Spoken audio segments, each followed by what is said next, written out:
is the diamond industry solely a B2C story? Now, the big mining companies, the big people all got into this craziness that diamonds are luxury, luxury, luxury. And that's it. So if diamonds are just luxury, then it's all about making money, trying to sell consumers luxury. And there doesn't seem to be anything else. Now, that I'm gonna really speak strongly against that approach in a minute. But let's ask the questions. If B2C dies, does the whole industry die? Are we captured by Signet or Signet type retailers? Okay, you say, well, you got Blue Nile and you got James Allen and you get some other people and everyone's going to go on the internet. That's a good answer, by the way. But right now, it seems everybody is this traditional kind of a store situation.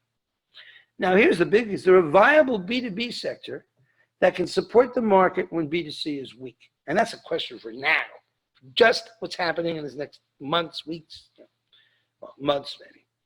And so now the question starts to be, well, what is the role of the dealer here? Isn't there supposed to be a dealer that's like a buffer? So you show me something that's really cheap, you're going to jump into it? And also, what is the idea of diamonds?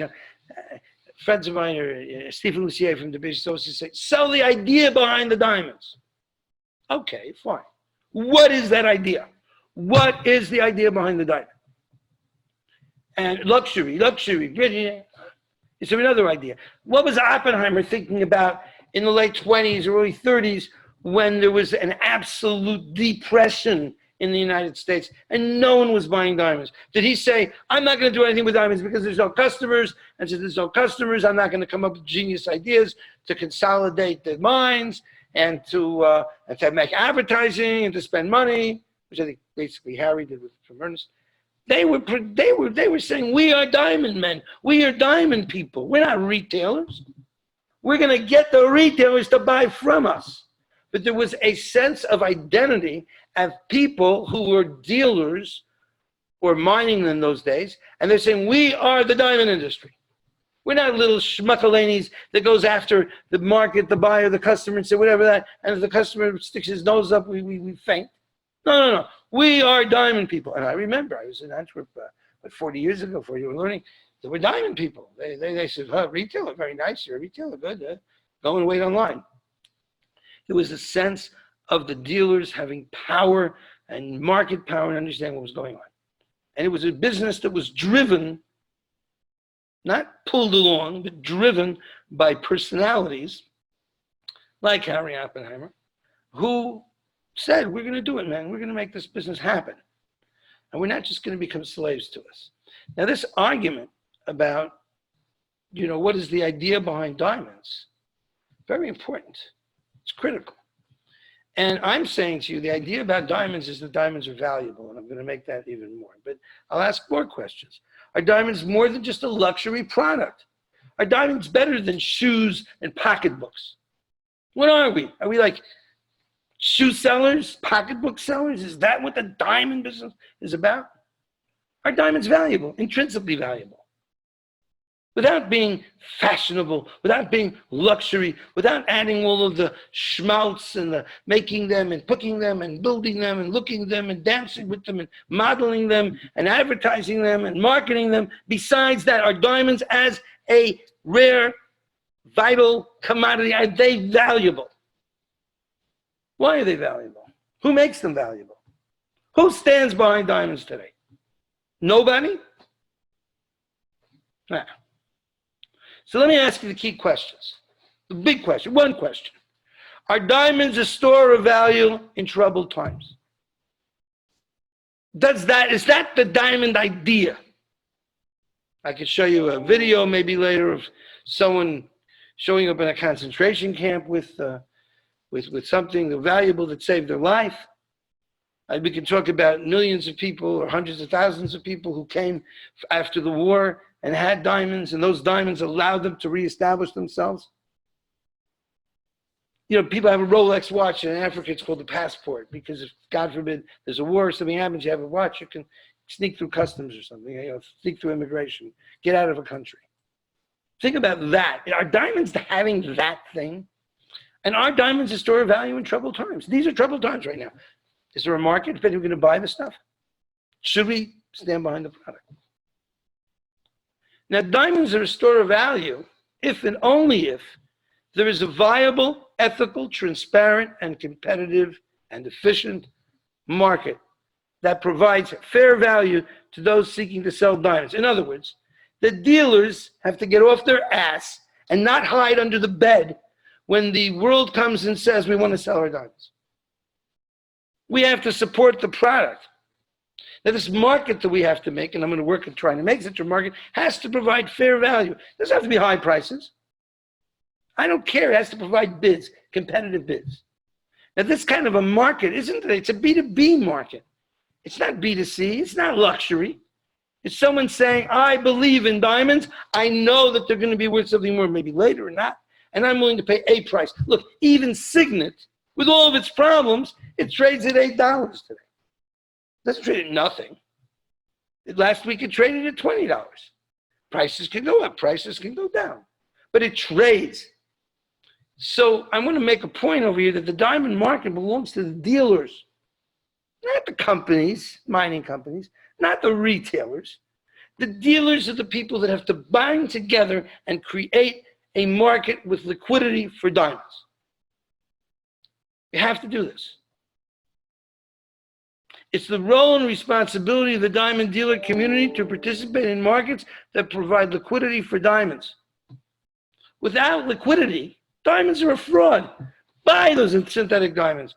Buy the CZ. You want a little sparkle, luxury sparkle? Go ahead. Who cares? But if you want something that has inherent value, you have to believe that it's valuable, and you have to put your money where your mouth is. Marketing is not going to solve the issue of whether diamonds are valuable. Taking your money out of your pocket and buying at any price doesn't matter.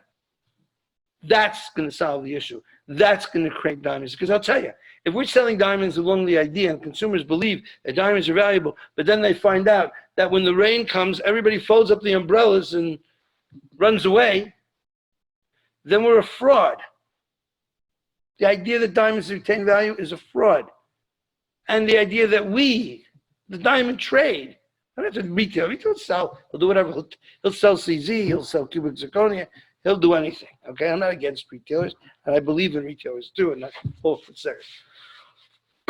But the backing, you can't say a retailer. Again, retailers are going to have to buy goods because these older people are going to be selling goods, and they'll also have to support a market, and they'll have opportunities to make money. I believe, by the way, having such a market is an opportunity to make money, but we have to create liquidity in this industry, my friends. And this is God testing us. This coronavirus, he's saying, you guys, do diamonds really have value? Or are they just some luxury product? I got a bunch of shoes here, and with something we got to really think about. Now, I believe that all diamonds have value. They have value. No one's flushing diamonds down the toilet. And they may take, it's funny. I had cubic zirconia that was coming through on some of these pawn shops were sending me tens of thousands. And I said, does anyone want to? No one actually won't buy it for nothing. Zero. But diamonds have value. The Rapport Group, I'm going to work to establish a viable, competitive bid-ask market for diamonds. That's what I think we need. I'm not going to rely on mining companies or retailers. The diamond dealers themselves have to be able to say, I am willing to buy a diamond at a price. Hey, whatever price he wants. It is vital that sellers know they can consistently get a competitive bid for a diamond. They know the price may go up, the price may go down, and it's cold in the winter, it's hot in the summer. There's seasonality. Today there's a coronavirus, and then the next year there won't be a coronavirus. And so we understand that prices, I don't think prices are important so much as the idea that I can always get a fair price, a competitive price. When I say fair, I mean competitive. So bidding and liquidity also creates confidence. If you see that a D-flawless is available for $8,000 and it's bought for $8,000, okay, that's a ridiculously low price, 1 carat. But okay, I know it's 8. So I want 10. I want 12. I'm going to add value to it somehow. Okay, that's all right. But I know that there's a floor that I can stand on. And that's very important for consumer confidence. Rather than say, oh, this is like just dropping. It's just dropping. I don't know what's going to happen. So bidding and liquidity creates confidence, and dealers need to give confidence by standing behind the product and putting their money where their mouth is. And listen, not for everybody, not for little dealers maybe, but the stakeholders in this industry need to protect it. And if they don't protect it, then other people will. It's fine with me. But the bottom line is, are diamonds a store of value in troubled times? And when you finish making this talk today and you're taking your shower tonight and you're thinking about it, are diamonds a store of value? Is that part of the diamond dream? Is that part of the diamond promise? Is that part of the idea behind diamonds? Or are we just a bunch of luxury schmuckalanies? And I think this is something that we have to address, and I'm going to address it. So, and by the way, if we buy diamonds now, if we provide a market now in the middle of coronavirus time, and people say, you know, a diamond, I didn't get as much money as I thought, but I got money. They say, I got confidence again. You want people to have confidence in diamonds, you do it. Now, let me show you an example of some weirdness. So I said, okay, let me go look around. I said, let's take 1 carat diamonds, and let's look at the different price preference curves, they're called. A D, an EVV1, an FEV2. Yeah, FEV2 might be the same thing as an EVS1 or something. Oh, no, that would be EVS, yeah, EVS1, EVS2, whatever. These are like curves if you look at the price sheet. Anyways, I said, well, how cheap is this stuff? So the best price on RampNet for defaults, for example, is $8,084.55 below, which is unbelievably. But then I said, you know, that's maybe too cheap. Let's take a look at the 10% of the diamonds, the lowest prices, best prices, and what's the average among them? So you can see here it's 95.47 below. My friends, these are pretty good deals. Now, frankly, I don't care. Offer 7,000, 6,000, 5,000, 4,000, 2,000, 1,000. Offer something. And I'm going to do everything I can to push and pull and pray and get an industry to work together to come up with prices. Bids, not theoretical Rappaport price list prices. Bids, actual, here's the money, sir. Here's the money, sir. To buy these diamonds and start to create a bid market, which will then provide liquidity, which will then give people confidence, which will then make the point that diamonds, in fact, are a store of value. And yes, even in chrono times. Chrono times. Okay, now, this idea is important. Now, let me explain further. All right, now let's think for a minute. And I want to share this with you. I learned this in 2008 by observing some of our smarter Indian friends. You know, how do you make money in a downward moving market? How do you make money when prices are going down? Well, first thing is don't freeze. Some people, when, let's say you buy something for 10 and the market's at 7, which is only 30% decline, which you just saw the stock market's down 28%, so it's not unusual. Oh, it's unusual, but it's not impossible or crazy. What do? Some people think, oh my God, 10, now 7, put it in the safe, I'm going to hide under my bed, I'm not going to do anything.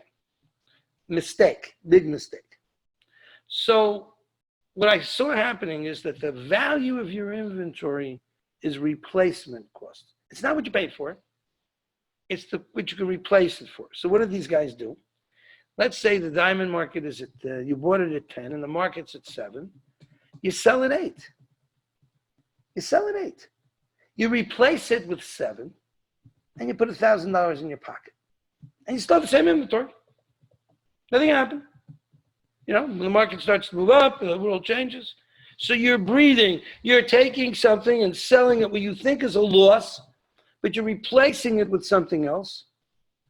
And in the end, you're taking some money. You're getting customers too, because everybody else is running scared, hiding. Sell below your cost, replace, and make money. That's how you make money when markets are going down. Because you still have the same inventory, nothing happened. Now, as this banker told me, he said, as long as my client is breathing, I don't bury them. Interesting idea. Breathing, buying, selling, trading, keeping the flow of business going. Now, today, difficult, understand, offices are closed, safes are closed. I'm not saying it's going to happen right away, but the idea that when we are in a difficult time, we don't freeze and we continue to trade even as prices goes down, that's the idea that we need in order to create a viable liquid market for diamonds. The pricing doesn't concern me. Prices will change all the time. The act that we're liquid and that we're moving and that we're trading, that is of great importance. That is the key to survival. That is the key to success, not just for the individual, but for the but for the industry itself too. Now,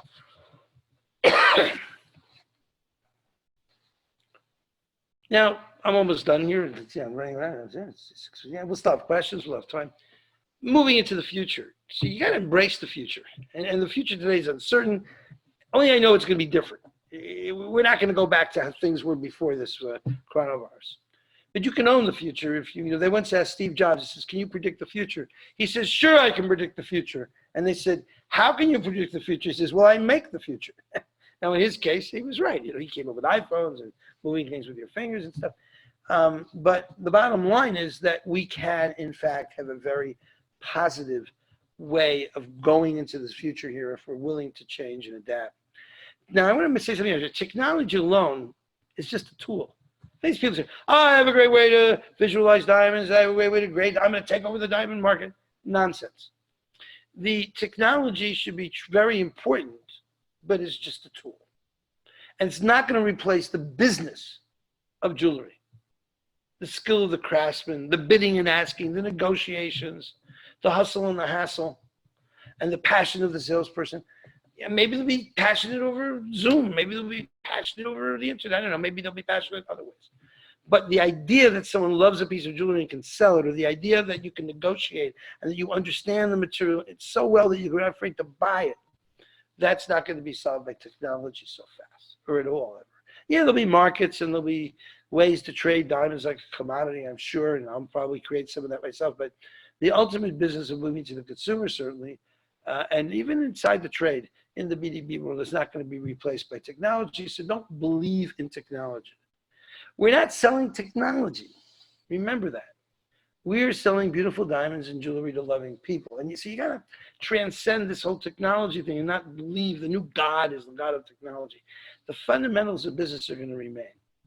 Now, our ability to optimize the use of technology and adapt it to our needs. I own the technology, you're going to say to yourself. I will use it how my buddy will want to use it. Why? To meet the needs of the customers. That's the game. So when we see this digital world popping up like warp speed mushrooms, we go, "Oh my God, what's going on here? Everything's changing. I can barely keep track." And I'll tell you, even me, I'm sitting here and I'm watching technology move so fast. In the old days, I was the leader of every technological possible thing. Now, thank God, I got wonderful people that work with me, team members, but technology is moving so fast, it's very hard. Do you understand exactly how Slack works? Do you understand exactly how to use Twitter to make money? There's so many different things going on. But in any case, don't freak out. It's going to happen fast. Everybody's going to be confused. But that is going to be the future. The future is going to be digital. Okay. So, but we have to remember the customer, and we have to transcend the technology, transcend the product to the customer. And whether the customer is a jeweler, whether the customer is a consumer, whether the customer is another dealer, we're going to have to be thinking about how does this market work now in this new world, okay? Where people shut stores, maybe there's different kind of stores, you know, and how the whole world's going to work. Now, one other thing here, let me just move along. So the big idea is that the real idea behind diamonds is their store value in troubled times. You want to sell fashion? Go ahead. I'm not against people who want to sell fashion, want to sell luxury, want to take a diamond and put it into Uji Haji and turn it into something that's whatever. That's fine. Take the product, add value to it any way that you can. And you'll probably be successful if the added value that you've made, you know, is worth it. You know, it's the value that added value. Consumers are willing to pay you for it. That's great. But I'm a diamond guy, a jewelry guy now if I'm buying a stage jewelry, and I'm looking at what is the thing worth. And this guy's going to make a brand, that guy's going to make it a Tiffany, that guy's going to make it a Van Cleef, that guy's going to make it I don't know what, okay? A little jewelry that'll sell in Amazon, who cares? But I'm looking at the basic diamond itself and saying, guys, it's nice to talk about luxury all day, but it's time we return to our roots. And we really understood what are diamonds, the basic value of these diamonds. And we got to put our money where our mouth is and buy them and trade them. Our ability to provide liquidity to customers is the key to the survival of the diamond industry. If we turn around today and we say, guess what, there's Corona and we don't buy and we're not going to make a market, and all you consumers who bought diamonds thinking that they were a store of value, nah, you're suckers. End of the diamond business, my friends. I don't even think you can sell luxury. You might as well sell synthetics or cubic zirconia or something else if all you're interested in is sparkle. I think cubic zirconia has a higher refractive index than diamonds too. So we better think about what are these diamonds and what is our jewelry and what is estate jewelry to what is this stuff? Is this thing have real value? Fashion and luxury may come and go, okay? But the value of diamonds, that's what's forever. And we need to understand that. We need to believe in it. We have to put our money where our mouth is about. Anyways, this is what I'm thinking. I'm thinking we need to create a market. We need to create liquidity. We need to go in deep to the diamonds. Let other people make all the added value stories that they like. But we cannot hitch our wagon to the added value and then it destroys or it drops or it moves. We have to go back to basics. And basics is what is the actual value of the diamond as a diamond, as it stands itself.